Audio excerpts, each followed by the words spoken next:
تلك التقى تلك النهى تلك القلائد والحلا تلك الدجى ببهائه تلك الضحى تلك الضحى تلك التقى إن الحمد لله نحمده ونستعينه ونستغفره ونعوذ بالله من شرور أنفسنا ومن سيئات أعمالنا من يهده الله فهو المهتد ومن يضلل فلن تجد له وليا مرشدا أشهد أن لا إله إلا الله وحده لا شريك له وأشهد أن محمدا عبده ورسوله الذي لا نبي بعده اللهم صل وسلم وبارك على سيدنا ونبينا وحبيبنا وشافعنا ومولانا محمد صلى الله عليه وسلم وعلى آله وأصحابه ومن تبعهم بإحسان إلى يوم الدين أما بعد.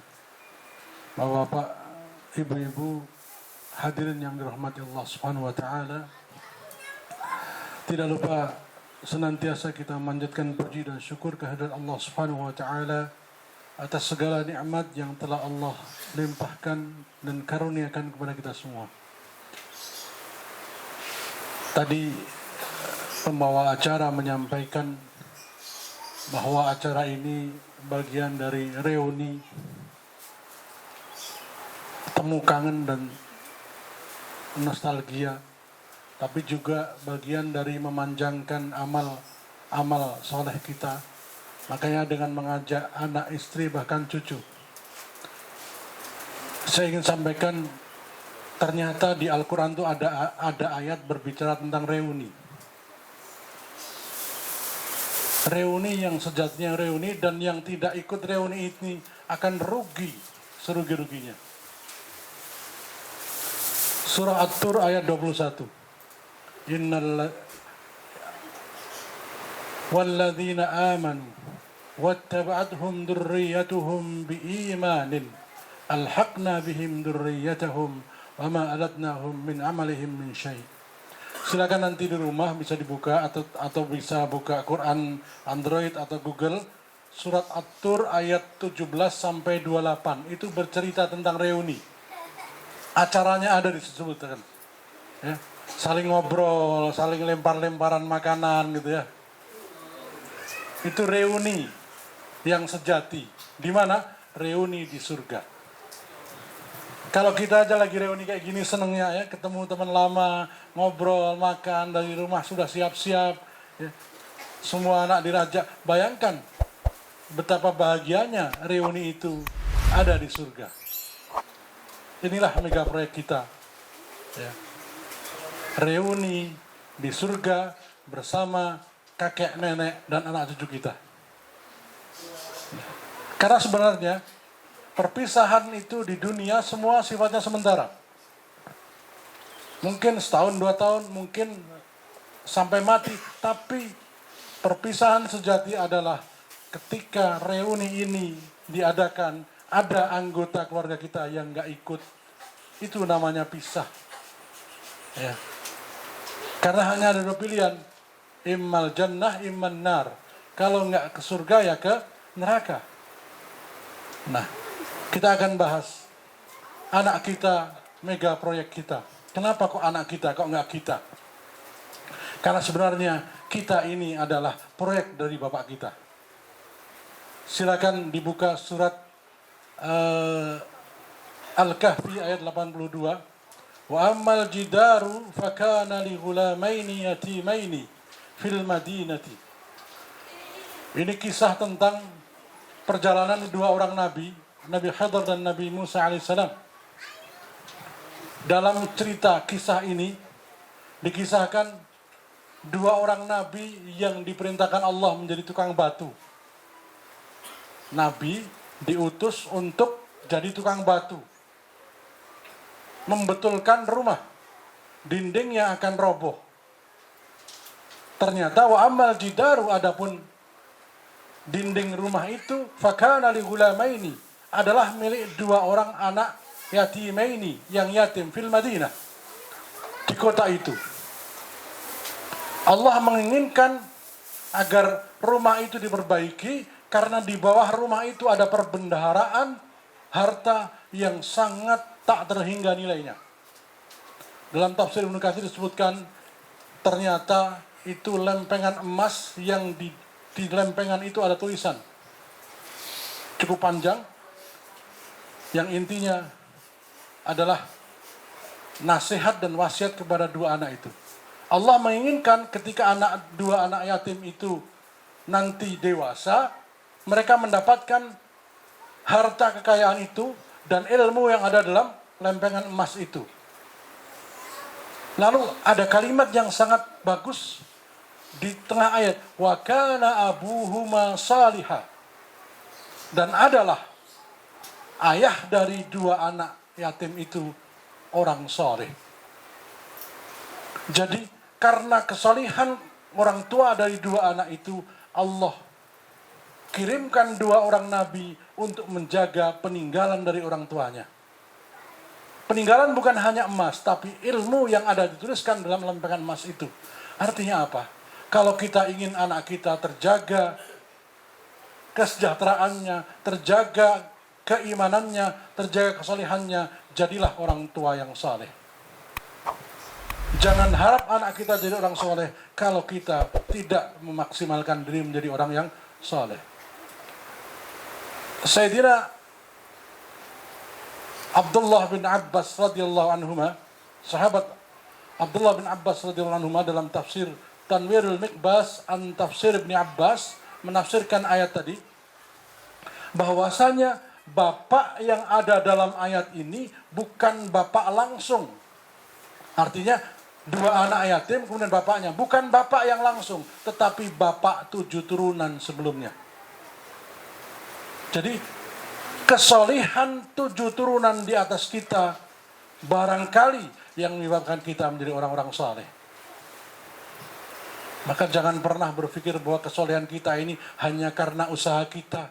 Mungkin itu doa dari kakek kita, mungkin itu berkah dari buyut kita, mungkin itu adalah permintaan dari kakek kita. Oleh karena itu, wariskan kesolehan yang telah Allah wariskan melalui orang tua kita kepada kita, untuk kita wariskan kepada anak cucu kita sampai 7 turunan. Jadi hari ini kesolehan kita akan berdampak pada keturunan-keturunan kita. Oleh karena itu, ayat ini menjelaskan bahwa kesolehan orang tua akan menjadi kunci keberhasilannya dalam melahirkan generasi demi generasi yang saleh. Dr. Nabil Al-Awadhi, seorang da'i, seorang ulama dari Kuwait, menulis dalam sebuah tulisan yang pendek, beliau mengatakan, ketika aku bermalas-malasan untuk beramal soleh, spontan aku teringat pada anak cucuku. Aku khawatir mereka akan terjerumus ke dalam neraka karena aku malas-malasan beramal soleh. Aku ingat Abdullah bin Mas'ud, setiap malam beliau tahajud, dan ketika beliau bangun, beliau buka kamar anaknya, lalu beliau mengatakan, li ajlika ya waladi, li ajlika ya waladi, aku bangun malam ini demi untukmu wahai anakku. Maka tadi ketua yayasan menyebutkan banyak sekali amal soleh ini juga untuk anak cucu kita nanti, untuk kita tapi juga anak cucu kita. Jadi kebaikan kita, amal soleh kita adalah untuk kita juga anak cucu kita. Dr. Nabil kemudian mengatakan, aku pernah bertemu dengan seorang menteri di kerajaan Kuwait. Dia tiap hari menyisihkan waktunya untuk melakukan kegiatan sosial di luar tugas-tugasnya sebagai menteri. Lalu kemudian aku tanyakan kepada beliau, kenapa engkau masih juga sempatkan waktu untuk melakukan hal-hal yang sepele-sepele? Beliau mengatakan, anakku 6 orang, semuanya laki-laki. Waktuku habis untuk tugas-tugas kenegaraan. Aku tidak punya banyak waktu untuk membimbing dan mendidik anak-anakku. Maka aku khususkan waktu-waktu kosongku sebagiannya hanya untuk Robku, untuk amal saleh, untuk ibadah, dan untuk amal sosial. Aku khawatir ya, jika aku tidak memiliki banyak waktu untuk Allah, maka anak-anakku tidak mendapatkan pendidikan yang terbaik. Semakin banyak aku sisihkan waktuku untuk Allah, semakin anak-anakku dijaga oleh Allah SWT. Maka dengan dialog-dialog ini, saya kemudian terinspirasi. Kadang-kadang kita ini kurang bisa perhatian pada anak kita. Anak-anak kita mungkin kurang mau mendengar nasihat kita. Ya, saya dibilang ustadz, tapi anak-anak saya kalau saya kasih tahu, ya, susah. Lebih gampang dikasih tahu sama orang lain. Anak saya punya pondok. Anak saya pernah 1 tahun nggak ngaji sama sekali. Saya cuma target yang penting kamu ikut jamaah sholat dah.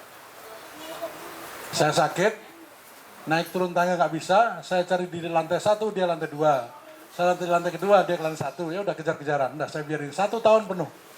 Cuma saya berharap, ya Allah, didiklah anakku, karena aku mendidik anak-anak orang. Jadi kadang-kadang anak-anak kita terbuka hatinya, bukan karena nasihat dari kita, tapi amal sosial kita, amal soleh kita, yang kemudian Allah membukakan hatinya. Bapak Ibu yang dirahmati Allah SWT, surat At-Tur ayat 21 tadi, yang kemudian saya sampaikan itu adalah reuni terindah kita nanti. Sebenarnya kalau kita telaah doa kita, saya yakin Bapak Ibu semuanya tidak pernah lupa membaca doa yang tersebut dalam surah Al-Furqan. Rabbana hablana min azwajina wa dhurriyyatina qurrata a'yun waj'alna lil muttaqina imama. Kalau kita mau jujur dengan doa itu, sebenarnya kita ini, kemudian kita lihat upaya kita hari ini, jauh panggang dari api. Doa kita itu bukan hanya ingin anak-anak kita menjadi orang-orang bertakwa, bukan waj'alna muttaqina, bukan, tapi waj'alna lil muttaqina imaman. Pilihan kalimat ini bagi yang bisa paham bahasa Arab itu luar biasa. Bukan waj'alna imaman lil muttaqin, bukan, tapi waj'alna lil muttaqina imama. Didahulukan kata lil muttaqin itu untuk menunjukkan bahwa kami benar-benar inginkan anak-anak kami hanya menjadi pemimpin bagi orang-orang yang bertakwa.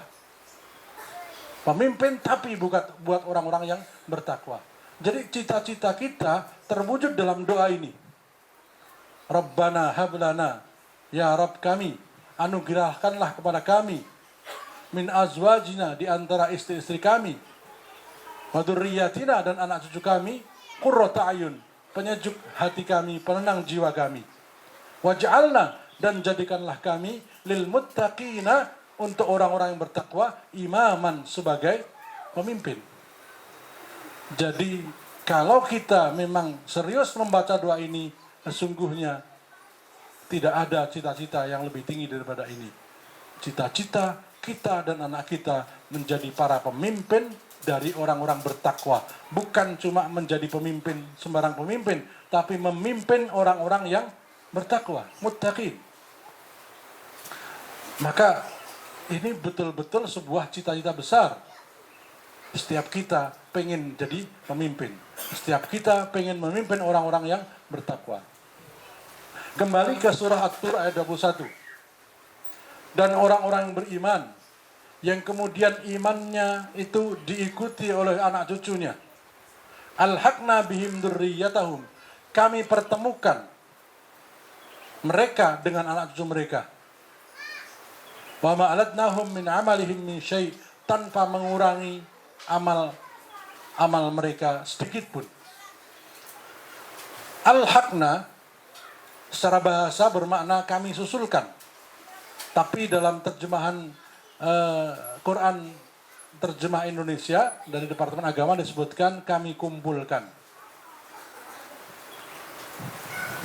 Orang-orang yang beriman, lalu anak cucunya juga mengikuti orang-orang tua ini dalam keimanan, maka Allah akan pertemukan kakek nenek ini dengan cucu-cucunya. Al-Imam Ibnu Katsir rahimahullah dalam tafsir Al-Quran Al-Azim menyebutkan, kelak orang tua kita terkejut, kaget ketika Allah angkat derajat mereka, naikkan derajat surganya. Mereka bertanya kepada Allah, ya Allah, bertanya kepada malaikat, saya tidak pantas mendapatkan imbalan sebesar ini. Amal siapakah ini? Lalu kemudian malaikat mengatakan, itu amal dari anak cucumu. Jadi Bapak Ibu, apabila kita ingin orang tua kita dinaikkan derajatnya yang sudah meninggal khususnya, perbanyak amal. Karena amal kita akan disusulkan kepada mereka tanpa mengurangi amal kita. Itu penjelasan dari Ibnu Katsir. Beliau kemudian menambahkan, demikian pula apabila orang tua kita lebih soleh daripada kita, maka Allah pertemukan amal orang tua kita yang sudah meninggal itu dengan kita yang masih hidup. Jadi kita yang masih hidup ini, Allah perlihatkan kepada orang tua kita yang saleh, yang mendapatkan nikmat di kubur mereka. Ketika kita beramal saleh, orang tua kita diperlihatkan kepada mereka amal anak-anaknya. Lalu mereka berdoa, ya Allah, aku ridho kepada anak cucuku. Lalu Allah angkat derajat kita. Sesuai dengan surat Al-Kahfi ayat 82 tadi. Jadi inilah yang disebut dengan ilhaq. Mempertemukan amal anak cucu dengan orang tua kita. Oleh karena itu, kita berharap amal soleh kita, apapun bentuknya, itu telah dirasakan nikmatnya oleh orang tua kita. Sebagaimana sabda Nabi Muhammad SAW, "Idza mata ibnu Adama inqata'a 'amaluhu illa min thalathin." Apabila manusia mati, maka amalnya terputus kecuali 3. Yang pertama, sedekah jariyah, sedekah jariyah. Yang kedua, au ilmun yuntafa'u bihi, atau ilmu yang bermanfaat. Ahlan sahlan, silakan. Yang ketiga, au waladun salihun yad'u lahu, atau anak soleh yang mendoakannya. Nah, kita berharap dari 3 amal yang tidak akan terputus itu kita punya 3-tiganya. Sedekah jariyah mudah-mudahan kita punya. Ya. Ilmu yang bermanfaat mudah-mudahan kita punya. Anak yang soleh mudah-mudahan kita punya. Namun bisa jadi kita tidak punya ketiga-tiganya. Bisa jadi kita punya cuma 2, umpamanya ilmu yang bermanfaat dan anak soleh. Atau bisa jadi kita cuma punya 1. Kita berharap punya 3-tiganya. Sedekah jariyah adalah menyisihkan harta kita untuk amal jariyah. Amal-amal yang tidak terputus, seperti ke pesantren, ke masjid, untuk bekal orang sekolah. Ilmu yang bermanfaat. Mudah-mudahan kita termasuk orang-orang yang diberikan oleh Allah SWT. Namun bila tidak, maka harapan terbesar adalah pada anak cucu kita. Waladun salihun yad'u lahu. Anak soleh yang mendoakan. Nah, sebagaimana disebutkan dalam surat At-Tur ayat 21 tadi, bahwa semua amal kita yang dipandang soleh oleh Allah SWT otomatis akan sampai kepada orang tua kita. Al-haqna, kata-kata al-haqna kalau dalam terjemah bahasa Arab, terjemah Departemen Agama disebutkan dipertemukan. Nah, makna sebenarnya ilhaq adalah menyusulkan. Seperti ketika kita ketinggalan barang itu di rumah, kemudian nelpon yang di rumah, tolong anterin ke sini. Nah, itu namanya ilhaq, menyusulkan yang ketinggalan. Nah, Orang yang soleh, dia sudah di tempat yang terbaik. Mendapatkan nikmat kubur, itu terus bertambah kenikmatannya, bahkan surganya terus bertambah, manakala anak cucunya adalah orang-orang soleh. Jadi langsung Bapak Ibu, hari ini, ibadah yang kita amalkan, kita lakukan, kita niatkan untuk Allah SWT, setiap doa, setiap pahala-pahalanya juga sampai kepada orang tua kita. Maka kita berharap jangan berhenti hanya di kita saja. Lalu ketika kita mati, kita tidak mendapatkan kiriman dari anak cucu kita. Oleh karena itu, sebenarnya anak cucu kita adalah orang-orang yang kita harapkan menaikkan derajat kita di surga nanti. Ya. Sebagaimana orang tua kita telah beribadah kepada Allah, berjuang di jalan Allah, lalu kita mendapatkan hidayah oleh Allah menjadi orang-orang yang saleh. Ya, Al-Kahfi ayat 82 tadi mengatakan, wa kana abuhuma salihah. Bapak dari dua anak yatim itu orang soleh, sehingga Allah menjaga anak-anak yatim ini, menjaga hartanya, menjaga keimanannya sebagai wujud imbalan dari Allah kepada orang tuanya yang soleh. Dan orang tuanya itu ternyata orang tua 7 turunan di atasnya. Jadi kakeknya kakek.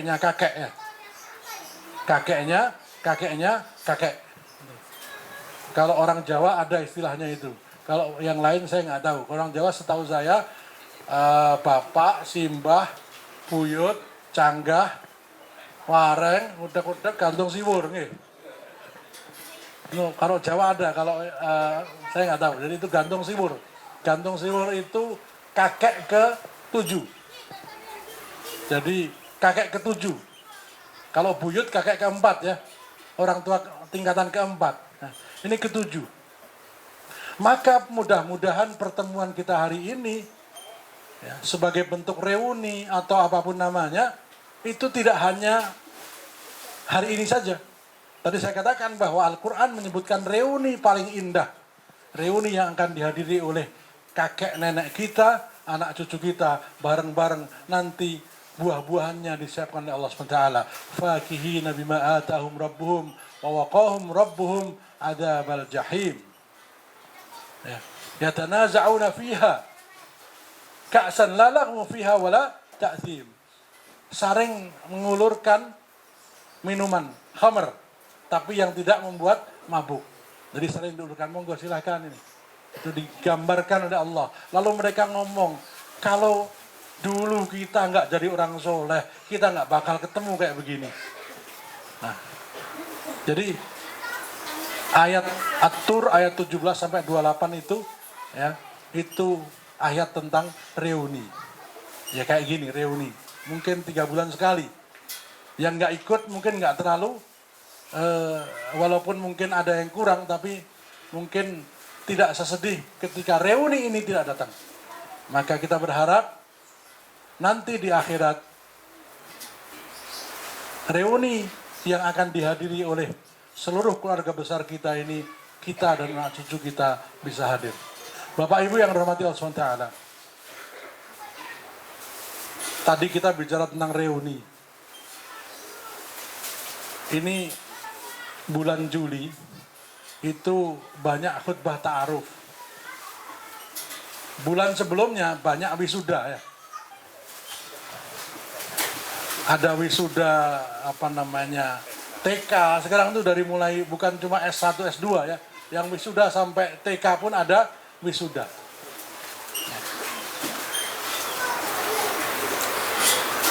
Kita lagi ngobrol reuni, ternyata Al-Quran juga ada reuni. Nah, wisuda itu di akhirat juga ada wisuda. Wisuda yang menghadirkan seluruh manusia, dan tidak semua orang mendapatkan wisuda itu. Yuqalu li ahli Qur'an, iqra warattil wartaqi. Iqra warattil wartaqi kama kunta turattilu fid dunya fa inna manzilataka inda akhiri ayatin taqra'uha. Nanti di hari kiamat akan ada perintah dari Allah SWT kepada orang-orang khusus. Allah perintahkan, bacalah Al-Quran yang dulu kalian baca. Bacalah dengan tartil. Wartaqi, tingkatkanlah. Ada yang menafsirkan wartaqi, naiklah engkau ke surga. Fa inna manzilataka, karena tempatmu inda akhiri ayatin taqra'uha, sesuai dengan ayat terakhir yang kamu baca. Orang-orang yang diberi penghormatan Allah untuk memilih surganya sendiri. Memilih surganya sendiri sesuai dengan ayat yang dia baca. Kalau pengen jannatu adn, surga adn, tinggal baca jannatu adnin tajri min tahtihal anhar khalidina fiha abada radhiyallahu anhum wa radu anhu dzalika liman khasyya rabbah. Maka secepat kilat ia menuju jannatu adn. Pengen pindah ke jannatul ma'wa nuzulan bima kanu ya'malun, surat As-Sajdah. Tiba-tiba dia sudah sampai ke jannatul ma'wa. Nah, sebelumnya ada wisuda, akan dipanggil kedua orang tua dari seseorang yang di dunianya disibukkan dengan Al-Quran, membaca Al-Quran, menghafal Al-Quran, menelaah Al-Quran, mengamalkan Al-Quran, mendakwahkan Al-Quran, dan menerapkan Al-Quran dalam kehidupannya.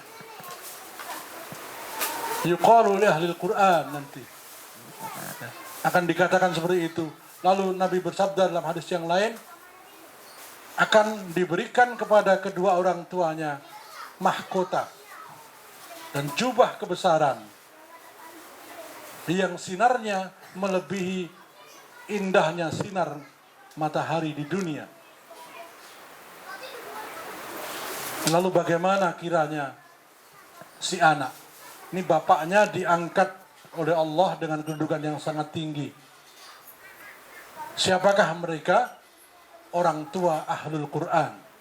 Ahlul Quran bukan hanya penghafal Quran. Siapa saja yang disibukkan dengan Al-Quran, baik itu membaca, menghafal, mempelajari, mengamalkan, mendakwahkan, menerapkan Al-Quran dalam kehidupan. Tapi yang paling utama adalah membaca, menghafalkan, kemudian mengamalkan. Bapak Ibu yang Allah SWT, mungkin banyak orang yang kemudian lebih fokus ahli Quran adalah para penghafal Al-Quran. Itu tidak salah. Memang paling utama ahli Quran adalah para penghafal Quran. Dalam hadis sahih disebutkan, sebagian ulama mendoifkan hadis ini, tapi beberapa ulama lain menyatakan hadis ini hasan li ghairihi. Disebutkan, barang siapa yang menghafal Al-Quran, tidak harus 30 juz, lalu mengamalkan isinya, menghalalkan yang dihalalkan Al-Quran, mengharamkan yang diharamkan Al-Quran, maka dia akan dimasukkan surga dan diberi hak memberikan syafaat 10 orang keluarganya, kulluhum wajabat lahumun nar, yang semuanya sudah wajib masuk neraka. Hari ini banyak sekali program-program Al-Quran, program-program menghafal Al-Quran. Tadi juga Ketua Yayasan menyebutkan mulai dirintis rumah-rumah Al-Quran. Ya. Alangkah indahnya kalau Indonesia ini dengan jutaan kaum muslimin, mulai dari yang terkecil membumikan Al-Quran, melahirkan generasi-generasi Al-Quran. Bukan sekedar menghafal Al-Quran, tapi membangun peradaban Al-Quran. Ya, karena Rasulullah SAW, kalau kita lihat bagaimana sahabat Nabi itu orang-orang yang dididik, dibentuk oleh Al-Quran, sehingga Al-Quran betul-betul menjadi jiwanya, ruhnya. Al-Asyahid kama nahsabuh Sayyid Qutb dalam buku Ma'alim fit Tariq, dalam subjudul Jailul Quran Al-Farid, generasi Quran yang tidak ada tandingannya, menyebutkan ada 3 hal kenapa para sahabat satu generasi seluruhnya adalah generasi terbaik dan tidak akan pernah ada Belum pernah ada satu generasi sebaik mereka dan tidak akan pernah ada lagi satu generasi sebaik mereka. Kenapa? Yang pertama beliau mengatakan, karena pedoman hidup mereka. Mereka baca Al-Quran untuk mereka amalkan. Mereka baca Al-Quran untuk mereka terapkan dalam kehidupan. Al-Quran adalah pedoman satu-satunya dan tidak ada pedoman lain. Maka satu generasi penuh menjadi generasi yang diridhoi. Radhiyallahu anhum wa radu anhu. Kita lihat bagaimana para sahabat itu begitu dekatnya dengan Al-Quran. Bagaimana tidak dekat. Bahkan kehidupan mereka itu ditulis di Al-Quran. Amal solehnya ditulis, dipuji oleh Al-Quran. Maksiatnya sahabat dicatat Al-Quran. Lalu kemudian mereka bertaubat. Contohnya dalam surat Ali Imran, hatta idza fashiltum wa tanaza'tum fil amri wa 'asaytum min ba'di ma arakum ma tuhibbun minkum ma yuridu dunya wa minkum ma yuridu al-akhirah thumma sarafakum anhum liyabtaliyakum wa laqad 'afa 'ankum wallahu ghafurur rahim. Wa laqad 'afa Allahu 'ankum wallahu ghafurur rahim. Ayat ini turun dan tidak akan pernah dihapus selamanya. Padahal ia bercerita tentang maksiatnya sahabat kepada Nabi Muhammad SAW. Kapan mereka bermaksiat? Ketika terjadi perang Uhud. Nabi SAW waktu itu berpesan, apapun yang terjadi di bawah, jangan turun, jangan tinggalkan bukit Uhud. Ternyata kaum muslimin mendapatkan kemenangan. Kemudian sebagian besar mereka berebut harta rampasan perang yang tidak bisa berebut hanya 60 sahabat yang di bukit Uhud. Mereka khawatir nggak dapat bagian, lalu mereka turun ikut berebut. Sehingga dilihat oleh Panglima Khalid bin Walid, pimpinan pasukan kafir Quraisy, kemudian direbutlah bukit Uhud oleh Panglima Khalid dan mereka melemparkan panah dari sana, kemudian kaum muslimin kocar-kacir. Turunlah ayat hatta idza fashiltum wa tanaza'tum fil amri wa 'asaytum min ba'di ma arakum ma tuhibbun. Ketika kalian tercerai-berai karena melihat rampasan perang di bawah, sebagian dari kalian yuridu dunya, hanya menginginkan dunia, maka ikut dan meninggalkan bukit, maksiat kepada perintah Rasulullah SAW. Imam Hasan al-Basri menyebutkan, seandainya Allah tidak turunkan ayat itu untuk mengingatkan mereka, lalu mereka tidak bertaubat saat itu juga, niscaya seluruh kaum muslimin akan hancur, mati, termasuk nabinya. Artinya apa? Sahabat ketika melakukan kebaikan dipuji oleh Allah dengan turun ayat. Ketika melakukan maksiat pun diingatkan langsung dengan ayat. Sehingga apa? Kehidupan mereka betul-betul dibimbing oleh ayat Al-Quran. Nah, Bapak Ibu yang rahmati Allah SWT, kalau kita fokus pada Al-Quran, maka artinya kita akan menjadikan generasi kita generasi Qurani. Mungkin kita baru mengawalinya dengan anak cucu kita, karena mungkin kita sudah terlambat. Ya, Bapak Ibu mungkin dulu kita ingat ya, yang namanya program menghafal Quran itu kan baru-baru ini ya. Di waktu 30 tahun yang lalu belum begitu marak ya.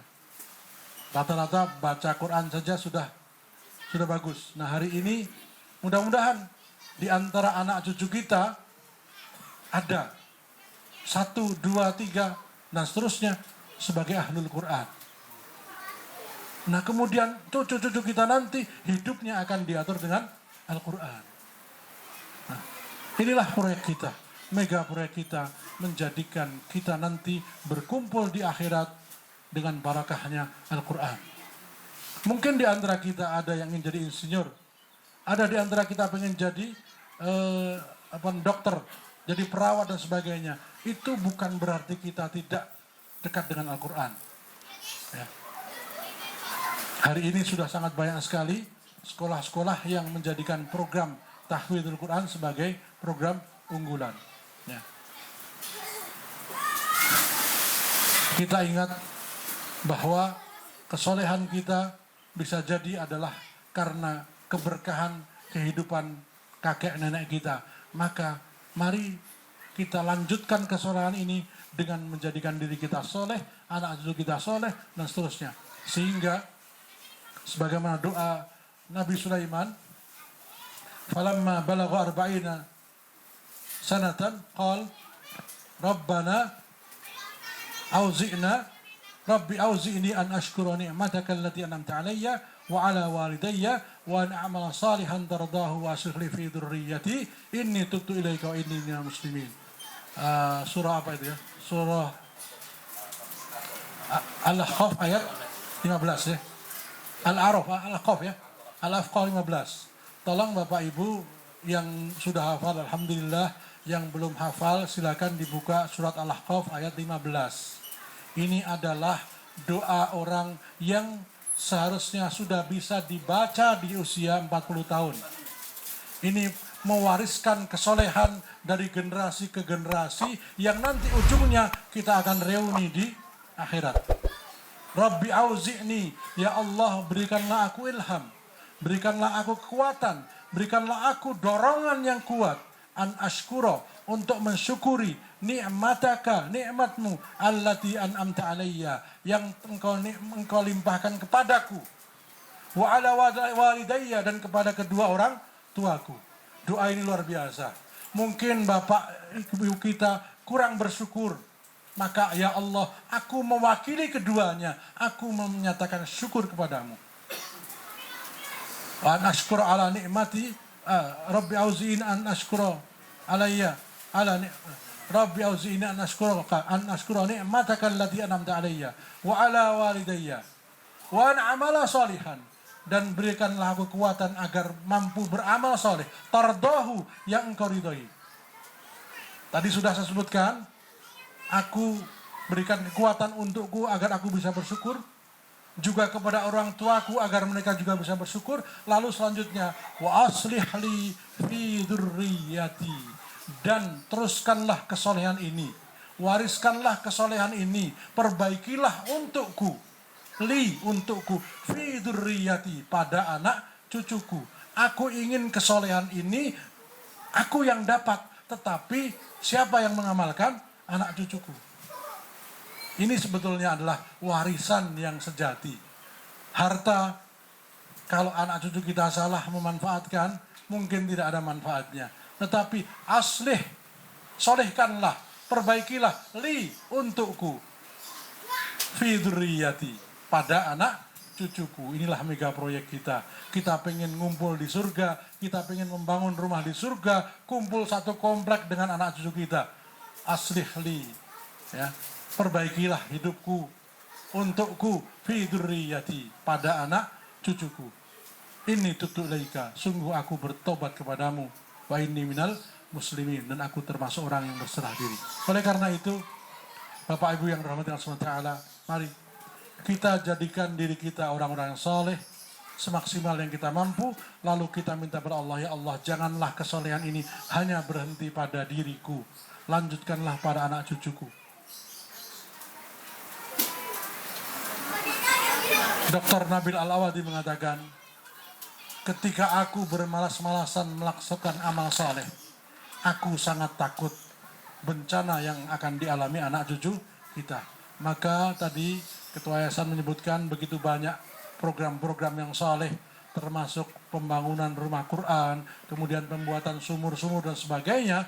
Ya, kita tiru ucapan dari Ibnu Mas'ud, hadza li ajlika ya waladi, semua ini untukmu anakku. Ya, mungkin kita punya anak sudah besar nggak apa-apa, apalagi yang masih punya anak kecil. Ibnu Mas'ud setiap kali beramal soleh, beliau langsung datangi anak-anaknya, ini untukmu, ya, agar Allah bimbing kamu, maka aku yang berusaha melakukan amal soleh. Ya. Demikian kajian pada pagi hari ini, mudah-mudahan bermanfaat. Saya lagi sampaikan, anak kita adalah investasi dunia akhirat kita. Investasi kita yang tidak akan putus hanya ada 3. Yang pertama, amal jariyah, sedekah jariyah. Ya, kalau kita kaya, kalau kita pas-pasan, Ya. Ilmu bermanfaat aja kalau kita punya ilmu. Tapi yang insya Allah bisa kita andalkan anak soleh yang mendoakan kita. Nah, ketika anak soleh itu mendoakan kita, maka kita akan mendapatkan nikmatnya dan kita akan diangkat di dunia maupun di akhirat. Kemudian itu berarti mewariskan kesolehan generasi ke generasi. Demikian, barangkali ada pertanyaan atau ada tambahan. Mudah-mudahan masih ada waktu, masih ada 30 menit ya untuk tanya jawab. Saya kembalikan kepada pembaca. Jazakumullah khair.